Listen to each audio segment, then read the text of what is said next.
Hi, my name is Stefan Mattsson. I'm a systems engineer from WireFlow.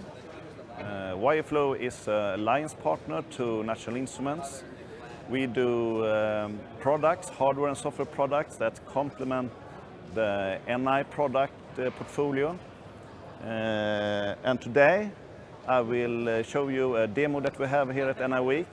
We call it ECU Test Demo. ECU is a short name for electronic control unit. And for this demo, we use the National Instruments Compact RIO and 3 C Series modules that we have from WireFlow. So using this system, we will show how you can test an ECU, the electronic control unit. So in the example we have here, we have a really simple ECU. It's this display. It's a temperature display to which you connect a temperature sensor, the PT100 temperature sensor. So what I will show you is how can you do a design, test, verification of such a display. And for that we have a test connection that we have here. We use a standard PT100 sensor that we have over here. That is an ambient room temperature sensor. We also want to connect a second PT100 sensor that we have, the next one over here, where we have a heating resistor.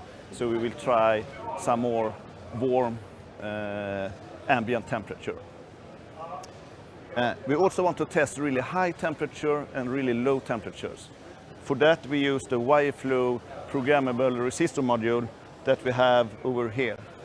With that module we can simulate really high and really low temperatures. When we do the test, we can only connect one of these 3 sensors to the display at a time. For that we use the WireFlow multiplexing module. It has relays that connect one at a time into the display. The last module we have is a 4th injection module, which we also connect to the display so we can insert faults into this wire. It actually cuts the wire to the sensor, and the display should, in that case, have a diagnostic error for that. So that was the test setup for this. Now I will explain how we do this test sequence. The test sequence is actually 4 steps, starting with step number 1 that we have over here. The test step number 1 connects the first PT100 sensor that has an ambient temperature, and when we do that, we look at the display to see that it shows about plus 20 degrees Celsius. If it shows that, we know that standard PT100 sensor is working in a standard temperature. Test step number 2, we switched the multiplexer to sensor number 2, which was the one with the heating resistor. When we do that, we do a verification on the display that it says about plus 50 degrees Celsius. Then we know it's working.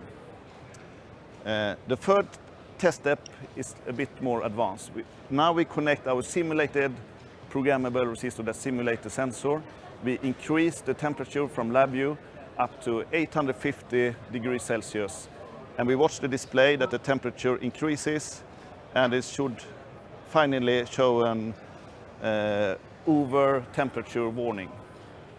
Next step is that we lower the temperature to minus 200 degrees Celsius, and we shall have an under temperature warning when that happens. Finally, we have the test step number 4. That's when we use our 4th injection module. We do what we call this open circuit test, which cuts the wire to the sensor, and we watch that the display can indicate this, and it shall say error number 4. That's an indication for the wire is open circuit. So that concludes my description of this. We have showed how you can use the National Instruments Compact RIO with a WireFlow C Series module to do a design validation test of an electronic control unit. In this way, this example was really simple ECU, but it can be much more complicated. If you have any more questions or you want more information about the WireFlow C Series modules, you can come to our homepage at www.wireflow.se. Thank you.